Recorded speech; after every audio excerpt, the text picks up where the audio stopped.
Hi guys, it's Thunderx. Hi guys, so I was here to give you guys, one second here. Alright, there we go. And so I'm here to give you guys an anime review, which is basically looking at Press on My Charts, episode 11. Now, I want to first of all say this, is that, just to get everyone fine-tuned about my opinion. I don't think the anime is boring.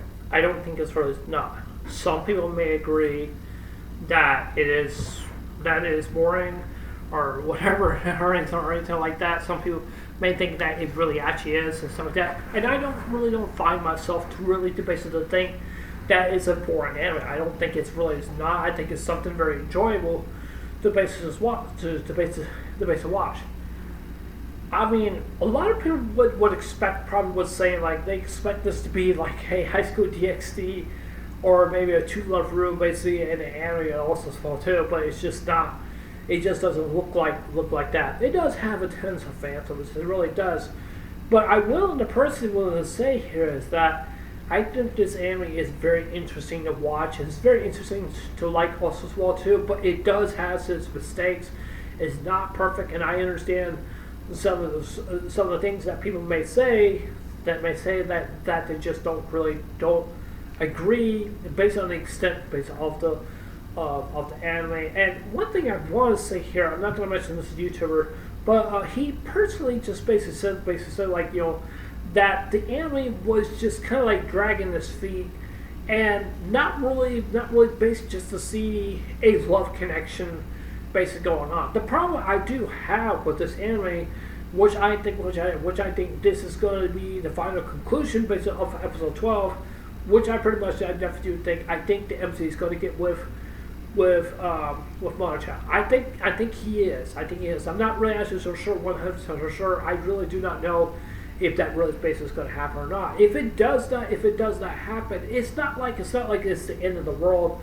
Basically, like, kind of like a deal and stuff like that. But I want to say here, it's basically that I think a lot of people really need to notice this also, because I think I'm starting to notice this also. I could be wrong, but this is just a little something I really want to say.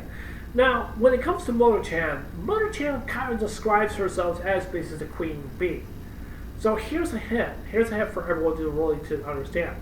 If she's labeling herself being as a queen bee, that means she's pretty much in charge of her whole colony, okay? And she tells her minions to do what they needed to do to serve her. That's kind of like what the insect like the ants and stuff like that. They have to serve the queen. That's what they have to do, because the queen's like making babies like every single day, I guess. I mean, I really don't know. I guess that's what the queen bee is doing is also well too, because you also have to wonder also well too, because you have all your minions based all around you.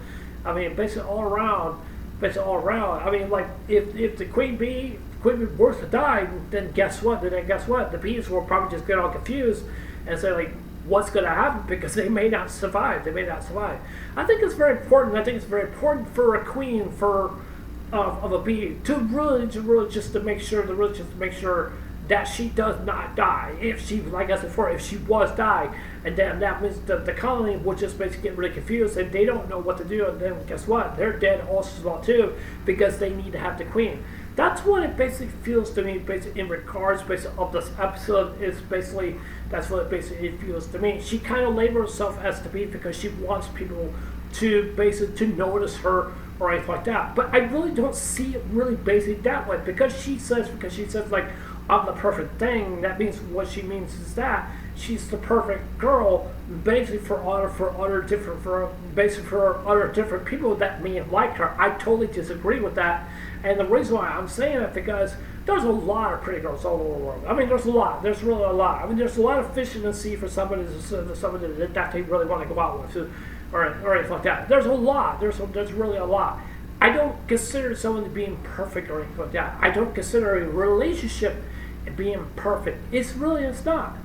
And I think a lot of people needs to pay attention on the fact, and I want people to really understand.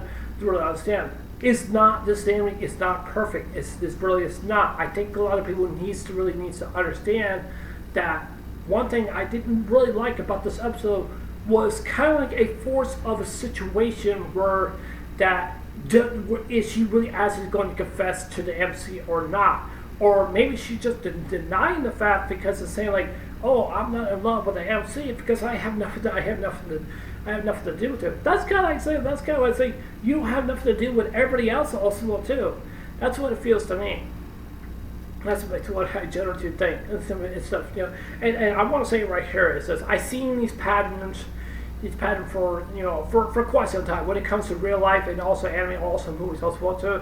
It just gives you a good easy read and just to see what happens and stuff like that. It's not saying like, oh, I'm a psychic kind of person because I know everything or anything like that. It's not just basically just that. I think it's basically, to me, that's what I definitely do think. That's what I definitely do think. Having a relationship with somebody is not perfect. It's not perfect. You're going to have, like I said, you're going to have mistakes. You're going to have problems. You're going to have a lot of different things going to hit down the road. To be honest with you, I think Mona-chan is not ready for a relationship. I don't think she's really not. But I'd be pretty surprised that she probably would confess her love to the MC. But I think the MC, I don't think he's not ready for a relationship with too. I don't think he's really not. Because if they really don't fall in love with each other, I'll be okay with that, and that will make me happy. But if that was really based to happen, then I'll be very disappointed, because I still said back in my last episode review of episode 10, I said based on the fact that because Mona-chan doesn't know the MC all that well. She doesn't know him all that well. He doesn't know her all that well. So because when you have like two different opposites, like a female and a male, and like they may not know each other, but they only talk just only for a little bit. I'd rather want people to really understand, to have a communication with someone like who you really love. It really just varies, so it depends on the personality and basically stuff. So I mean, I'm still kind of conflicted, because like I don't know if Mona-chan is ready to do this or not, if she's willing to tie the knot or not. And along with the MC, like I said, basically with him, I just don't think he's not going to bury the hatchet. I just don't think he's really not going to do it. I just don't think he is, because I think he's just more, I wouldn't say more concerned about himself. Maybe he's just more concerned because he's trained to just be a monk. Now, the question is there going to be season 2? To be honest with you, I really don't know. I have no idea if there's going to be season 2 or not. I can't really say if it really actually is going to happen or not. I just really don't know. So I guess we'll just have to wait and see if they ever do come across maybe a possibility of a season 2. But if it does happen, it does happen. But if it don't, I'll be okay with it. But I don't expect a season 2 just like pop up just like that. I just don't think so. But yeah, that's it in my review. Tell me what you guys think. Do you guys like? Do you guys like my opinion? You guys don't like my opinion or anything like that? Tell me what you guys think. So yeah, anyways, it's another thing. I'll see you guys later. Take care. Hope you have a good day. Don't forget to subscribe. Please consider subscribing. Please the like button. Give me a thumbs up or give me a thumbs up. Doesn't matter to me. And please leave your comments down below. Anyways, I love you guys. Take care. I hope you have a good day. Take care. God bless. I love you guys. Please safe and remember, stay blessed. Love you guys. Take care. Bye.